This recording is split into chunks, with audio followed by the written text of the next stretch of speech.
समाज नाशिक संचलित इंदिरा माध्यमिक विद्यालय वासोळच्या या भव्य दिव्य अशा प्रांगणामध्ये उपस्थित आजच्या या कार्यक्रमाचे अध्यक्ष सन्माननीय के.एन. देवरे सर, मंचावर उपस्थित माझे सगळे सहकारी आणि तुम्ही अगदी प्रसन्न मुद्रेने समोर बसलेले विद्यार्थी मित्र हो.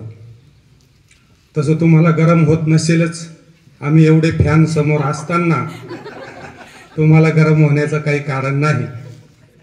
आणि आनंदाची गोष्ट अशी की जनावरांच्या गोठ्यात शिकले परंतु माणसं म्हणून उभे राहिले, हेच खरं आमच्या यशाची ही खरी पावती आहे.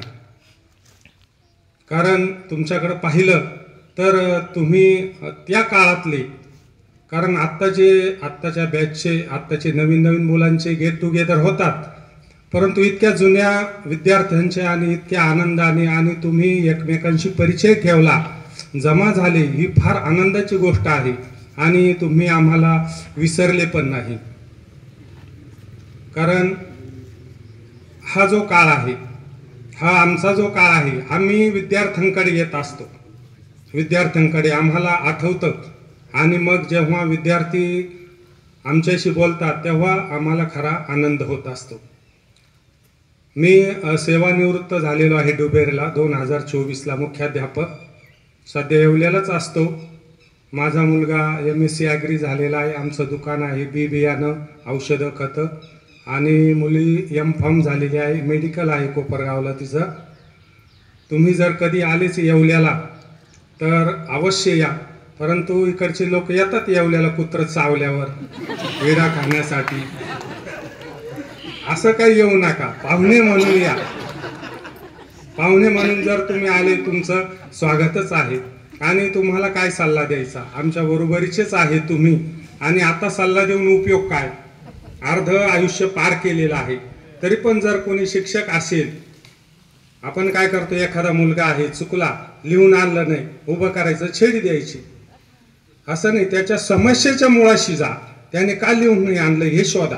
त्याला वही आहे का, त्याला पेन आहे का, तो गरीब आहे का, कोणत्या समाजातून आला, त्याची कारणं शोधा, तर तुम्ही यशस्वी शिक्षक व्हाल. आणि 2 मुलं आहे लढाई करून आले, सर याने मारलं, सर याने मला मारलं, आपण काय करतो, 2 रट्टे देऊन मोकळे होतो. तसं करूच नका. ते मुलं समोर बोलवा आणि एकमेकांच्या गळ्यात हात घालूनच रिटर्न गेले पाहिजे. इथपर्यंत तुमची पात्रता पाहिजे. त्यांच्या समस्या सोडवा, त्यांना समजून सांगा आणि आपल्या समोरून त्यांना तो तास होईपर्यंत एका बेंचवर बसवा, त्यांच्या गळ्यात हात घालून द्यायचे एकमेकांचे. मग तुम्ही यशस्वी विद्यार्थी आहेत. मारून तर सरकशीत वाघ असतात ना, ते वाघ पण खाली बसतात, उभे राहतात काठी असल्यावर. पण बिगर काठी असताना तुमची क्षमता काय आहे, मुलांना बोलून कसं समजवायचं ते सांगा. मी जेव्हा पहिल्यांदा इथं आलो, माझं जास्त लक्ष 10वीच्या वर्गावर जास्त होतं. तुमच्या 7वीचं 8वी 9वी 10वी एवढं इंग्रजी माझ्याकडे होतं, परंतु चांगला वर्ग होता, आठवतं मला थोडं. आणि 10वीकडे का लक्ष, मी जेव्हा पहिल्यांदा त्या वर्गावर गेलो, इंग्रजीचा शिक्षक मी, परंतु मला असं वाटायचं यांना मराठी पण शिकावं, मराठी. कारण ते मुलं प्रचा उच्चारच करत नव्हते, प्रगती म्हणणार, प्रश्नपत्रिका म्हणणार. म्हणलं आधी यांना मराठी, मी तो 1 तासभर शिकवत होतो, याला म्हणायचं, 1 तासभर शिकवत होतो. आणि मराठी मला आवडतेच. आता सुद्धा मी इंग्लिशमधून तसं बोलायला पाहिजे होतं, but it does not mean that I can't speak in English, but for heart to heart communication Marathi is more important than English. जे हृदयापासून निघतं ते हृदयाला जाऊन मिळतं, म्हणून मराठीतून आपण बोला. English is our mother in law, Marathi is our mother tongue. जे मदर इन लॉच्या मागे लागले त्यांचं प्रेम निश्चितच कुटुंबातून कमी होतं. म्हणून आपण मदर टंग जी आहे, मातृभाषा, तिला विसरू नका. मातृभाषेला विसरायचं नाही. मी जरी इंग्लिश शिकवायचो, परंतु इंग्लिश शिकवत असताना मुलांना जे प्रबोधनपर माझ्या गोष्टी, आजही मी 101 गोष्टी लिहिलेल्या आहे, प्रबोधनपर गोष्टी असतात त्या. म्हणजे विनोदातून गोष्ट सांगायची पण शेवटी प्रबोधन करायचं, त्याच्यातून काय सांगितलं पाहिजे. आजही मी काही कार्यक्रम गणपतीचे इकडं तिकडं असतं तर बोलावता मला, सांगत असतो गोष्टी. तर असं काहीतरी करा. आणि तुम्ही जीवनात यशस्वी कधी व्हाल? तुम्ही नोकरी करत असाल, काही व्यवसाय करत असाल, तर हे करत असताना तुम्ही काहीतरी सामाजिक कार्य करा. नोकरी व्यवसाय तुम्हाला जगायला शिकवेल, परंतु सामाजिक कार्य तुम्हाला का जगायचं हे सांगून जाईल. म्हणून आपण आपलं जीवन नका जगू, समाजामध्ये जे जे काही समस्या आहे, प्रॉब्लेम आहे, त्याच्यावर लक्ष द्या.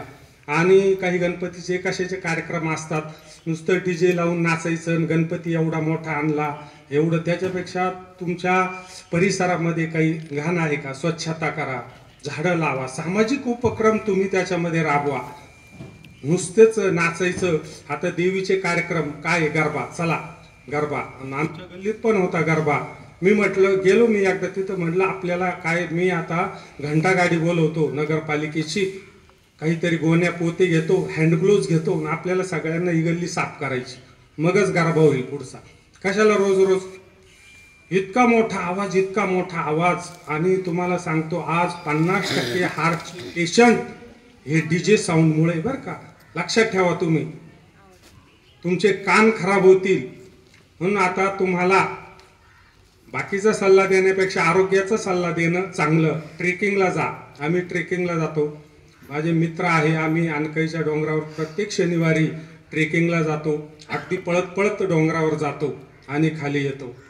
तुम्ही आरोग्याकडे लक्ष द्या. आरोग्याकडे लक्ष देत असताना समाजाची आपली जी बांधिलकी आहे त्याच्याकडे लक्ष द्या, आणि तरच आम्ही तुम्हाला विद्यार्थी म्हणून घडवण्याचं जे सार्थक आहे ते आम्हाला मिळेल.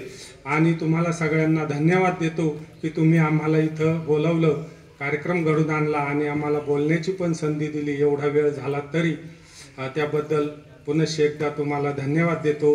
गुरुजनांची पण भेट झाली, आमचे सहकारी, त्यांना पण धन्यवाद देतो.